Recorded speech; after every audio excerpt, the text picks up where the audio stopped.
For lack of a better title, today I'm going to show you how to make an entrance lava defense system. I'll show you how to lower the floor by your entrances and have it fill with lava, as well as showing you how to control multiple entrances at the same time from a centralized location. The individual entrances can have a button on both sides of the wall, and they can be controlled independently of the centralized system.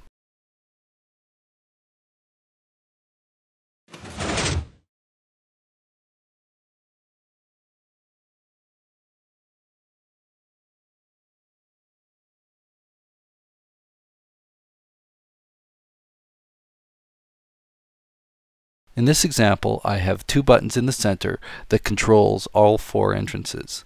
One button will lower all four entrances regardless of their current state, and the other button will raise all four entrances regardless of their current state.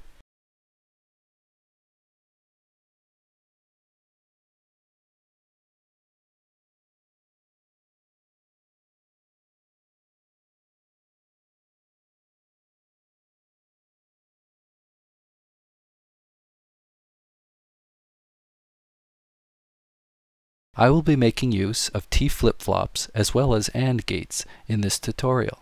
If you're unfamiliar with them or need a refresher, I would highly recommend reviewing these two tutorials before proceeding.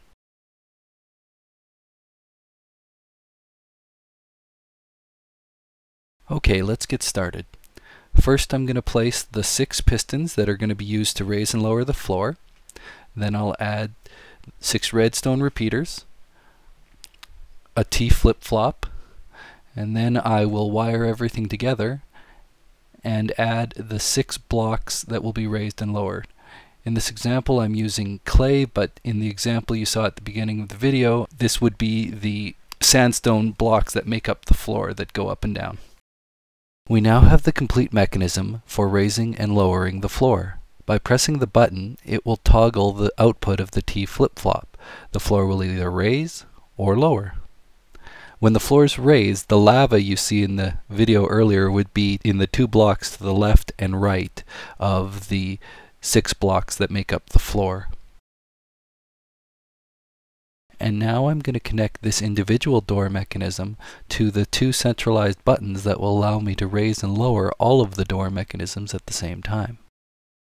What I've done is the T flip-flop is now not only powered by this button, it can also be powered by these 2 AND gates. The button is used to cause the floor to raise and lower independently, while the AND gates are used to raise and lower all the floors simultaneously. With the floor lowered like it is now, one input on this AND gate is powered, and that means if you press the button on this block, it will cause both inputs on the AND gate to be powered, which will cause the T flip-flop to toggle and the floor will raise.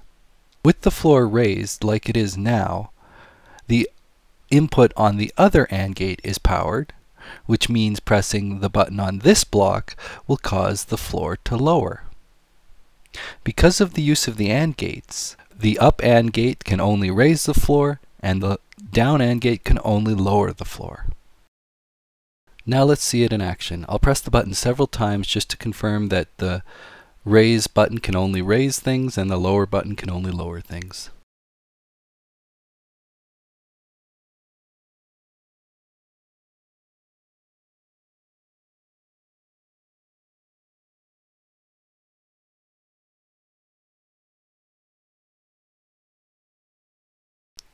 And now I'll add the circuitry for the remaining 3 entrances.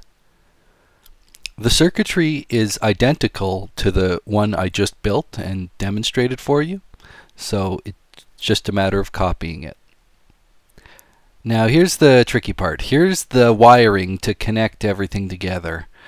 It's a little convoluted, but the main thing to consider is that you have to connect the raise floor button here to all of the correct raise floor AND gates here, as well as connecting the lower floor button to all of the correct lower floor AND gates here. It's just a matter of running a wire from the button to the appropriate AND gates. If it's still a little confusing, by all means download my development world, which is linked to in the description, and check it out for yourself. And now let's have a look at things in action. By pressing the raise floor button, I'm able to raise the floor on all 4 entrances, and by pressing the lower floor button, I'm able to lower the floor on all 4 entrances. Now, on a side note, for my next project, I was thinking of making a day-night detector. I just found out you could do that about 2 weeks ago, and this seems like a really good project to demonstrate that with. Once I build it, I can then tie it into this system so that the floors will automatically lower at night and raise in the morning. I thought that'd be pretty cool.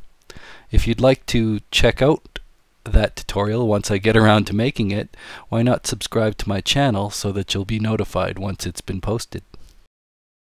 As always, I've linked to a copy of my development world in the video description. If you'd like to check it out, feel free to download it and have a look.